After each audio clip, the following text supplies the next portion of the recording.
Aujourd'hui, je voudrais revenir sur une vidéo que j'avais publiée il y a quelques mois. Je vais vous la partager juste ici. C'était sur l'importance d'investir le plus tôt possible.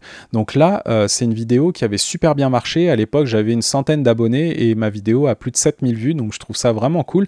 D'ailleurs, si tu n'es pas abonné, n'hésite pas à le faire. Mets un petit like, ça fait grandir l'algorithme sur mes vidéos et ça permet de partager au plus grand nombre ma vision sur les finances personnelles. Et je suis un musicien employé de bureau. Et donc, mon side business, c'est de faire de la musique et tout le surplus, je l'investis en bourse afin d'atteindre l'indépendance financière. Donc là où je voulais en venir dans cette vidéo-là, c'est pour faire un aparté pour parler plus famille et l'importance d'investir tôt, même si vous n'avez pas encore d'enfants, et pourquoi. Donc dans l'ancienne vidéo, je vous avais évoqué le sujet de Marion qui a 20 ans et Alex qui a 35 ans. Ils désirent avoir à 65 ans un capital, donc une valeur future de 1 million de dollars. Et donc, combien ces deux personnes-là doivent investir avec un taux de rendement de 7% en moyenne? Par exemple, Marion doit investir 3 500 dollars par année, contrairement à Alex qui doit investir 2,5 fois plus, donc 10 587 dollars pour arriver au même total que Marion, donc 1 million de dollars. Donc vous voyez, c'est quand même impressionnant la différence que ça fait le temps grâce aux intérêts composés. Donc ça, c'est une autre vidéo. Je vous encourage à aller la voir parce que c'est quand même assez intéressant de comprendre la 8e merveille du monde selon Einstein. Et c'est super intéressant. Et donc c'est pour ça qu'il y a beaucoup de gens qui disent « Ah, les riches toujours plus riches, les pauvres toujours plus pauvres ».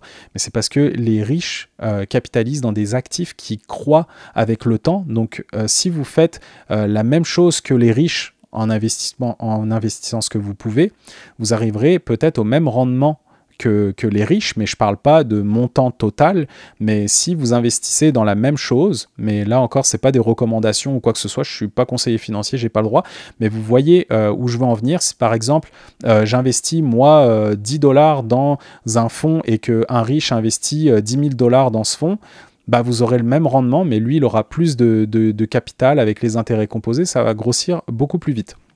Donc là où je veux en revenir, désolé, je fais un petit peu des parenthèses, mais j'espère que vous n'allez pas couper cette vidéo-là. Mais l'importance d'investir tôt, en fait, c'est que vous n'avez pas encore toutes les responsabilités que des adultes plus âgés ont, mais encore une fois, là, je fais une grosse généralité. Là. En général, vous sortez de vos études, vous commencez à travailler, vous vivez peut-être chez vos parents. Vous pouvez commencer à mettre de l'argent de côté parce qu'en général, vous n'avez pas tant de dépenses que ça. Donc, je vous conseille d'avoir 3 à 6 mois de dépenses de côté pour faire face aux imprévus. Mais après, si vous commencez à investir un peu comme Marion, vous aurez besoin de moins d'argent qu'une personne comme moi, à mon âge, à 35 ans, pour investir. Donc là, par exemple, toi, tu vas devoir, si tu as 20 ans, investir 3 500 dollars par année pour avoir une valeur future de 1 million de dollars. Mais là, on parle de 1 million parce que c'est un chiffre rond, mais je te laisse faire tes calculs pour tes objectifs financiers. Mais au moins, si tu as le bon mindset de commencer à épargner et de placer ton argent qui va fructifier avec le temps, parce que c'est ça l'important d'investir en bourse ou dans peu importe, là on va parler de la bourse, c'est que grâce à ça, tu vas un peu contrer l'inflation. Parce que l'inflation, si tu mets ça dans un compte épargne, l'inflation qui est à 4, 5, 6%, ça va gruger ton capital que tu as sur ton compte. Donc, tu ne vas pas le voir dans tes yeux que tu perds de l'argent. Mais par exemple, si tu vas faire tes courses, tu verras que les aliments coûtent de plus en plus cher. Donc, quand les gens se plaignent, qu'ils disent que la facture est beaucoup trop élevée, c'est l'inflation en partie, mais il y a aussi le côté capitaliste, etc. Mais bref, on ne va pas rentrer dans le sujet, mais tout ça pour te dire que si tu veux que ton argent travaille pour toi, tu n'as pas le choix de le placer ou de le mettre dans des actifs pour que ça fructifie. Là où je veux en venir aussi, c'est que par exemple, moi j'ai commencé à investir à 32 ans, donc pour moi je trouve que c'était beaucoup trop tard, contrairement à une personne qui a investi à la sortie de ses études. Donc je t'encourage vraiment à faire ça parce que moi j'ai des gens dans ma famille qui sortent des études aussi, et qui veulent commencer à investir, et je suis vraiment trop content parce que je sais que s'ils ont le bon mindset, qu'ils investissent de manière très simple dans un fonds négocié en bourse très diversifié, si tu te fais des virements automatiques d'un certain montant et que tu laisses couler ça pendant 10, 15, 20 ans, mais tu t'imagines même pas à quel point tu vas être tellement plus riche financièrement. Je te parle pas de grosses richesses, etc., mais tu comprendras que tu seras beaucoup plus à l'aise pour pallier à tous tes imprévus et atteindre tes objectifs financiers. Là aussi où je veux en venir, c'est que quand tu as des enfants, Moi, j'ai un enfant de 3 ans.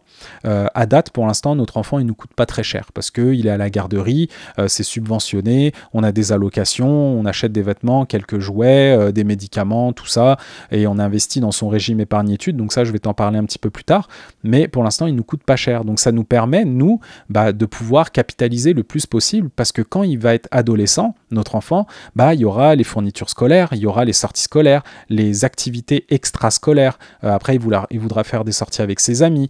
Après, quand il va être plus grand, il va manger beaucoup plus. Donc, ça va coûter beaucoup plus cher. Les vêtements vont coûter aussi beaucoup plus cher parce qu'il y aura aussi la pression sociale que je vais essayer de ne pas lui inculquer. Mais là où je veux en venir, c'est que peut-être il voudra des vêtements de marque. Donc, on va essayer de trouver des bons deals par rapport à ça. Je sais pas encore comment gérer la situation parce que je ne suis pas à ce point-là.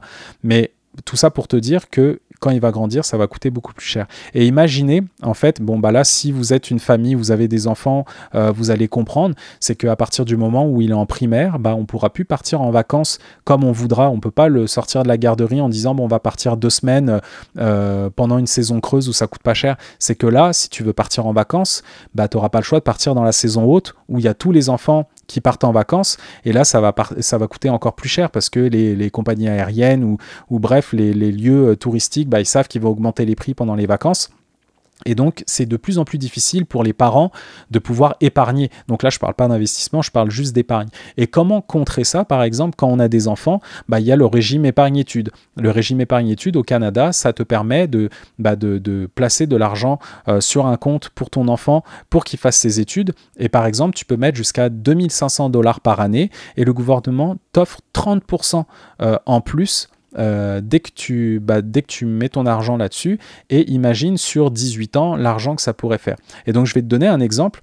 Par exemple, si tu ne capitalises pas quand tu es jeune, ce qui fait que quand tu vas avoir des enfants, des responsabilités, c'est un peu toujours au bout de son nez. C'est que tu vas devoir dépenser par exemple, si ton enfant veut faire une activité scolaire, là tu vas financer avec ton chèque de paye directement ou sur ta carte de crédit, etc. Donc en général, c'est ce qu'on fait. Mais par exemple, dès que l'enfant va vouloir faire des études supérieures, par exemple, ceux qui n'ont pas capitalisé avant ou qui n'ont pas ouvert de régime épargne-études, ils vont devoir payer les frais de scolarité plein pot, alors que ça pourrait leur coûter moins cher s'ils avaient capitalisé grâce au rendement de ce que tu as sur le long terme avec les intérêts composés.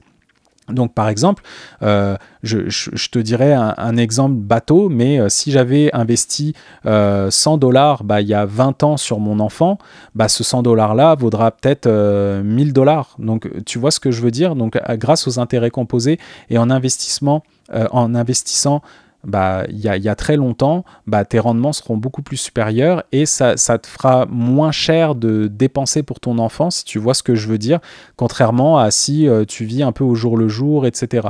Donc si tu n'as pas d'enfants et de responsabilités, épargne et investis le plus possible parce que tu verras plus tard, ça va vraiment jouer en ta faveur. Et je ne connais personne qui regrette d'avoir investi. Donc là, quand je parle d'investir, c'est vraiment sur le long terme, dans des choses diversifiées. C'est sûr que tu vas entendre la personne qui a perdu tout son capital en bourse, mais lui, il a joué avec le feu là où il fallait pas faire. Donc, n'investis pas dans des choses que les gens te promettent, par exemple sur Internet, sur la dernière crypto à la mode, etc. Va juste te renseigner un petit peu comment fonctionnent les investissements boursiers et regarde un petit peu les paniers d'actions, donc les FNB ou les ETF, qui sont des paniers diversifiés avec plusieurs compagnies à l'intérieur. Je te laisse faire les devoirs là-dessus, mais voilà, tout ça pour dire que c'est important de commencer tôt, parce que moi j'ai commencé tard et je regrette vraiment, même si je rattrape vraiment mon petit bonhomme de chemin, parce que j'ai commencé à 32 ans et j'ai commencé avec 300 $ et aujourd'hui je suis à 6 chiffres et je vois mon capital grandir parce que les rendements et les intérêts composés commencent et j'ai toujours été discipliné pour investir. Donc dès que j'ai un surplus d'argent, je me paye en premier et je l'investis tout de suite au lieu d'aller m'acheter des affaires qui vont décroître avec le temps, et ce qui fait que tu vas perdre ton argent, tu vas le flamber, etc. Donc si tu es jeune, va pas chercher la dernière voiture à la mode, va pas te la péter devant tes potes en montrant que tu as une belle voiture, ça sert à rien parce que les gens s'en fichent. Parce que bah ça sert à rien, tout simplement. Donc j'espère que cette vidéo t'a plu. N'hésite pas à me laisser un petit commentaire pour me parler de ton expérience par exemple, ou n'hésite pas à poser des questions, ça me ferait vraiment plaisir. Et je te souhaite à très bientôt pour une prochaine vidéo.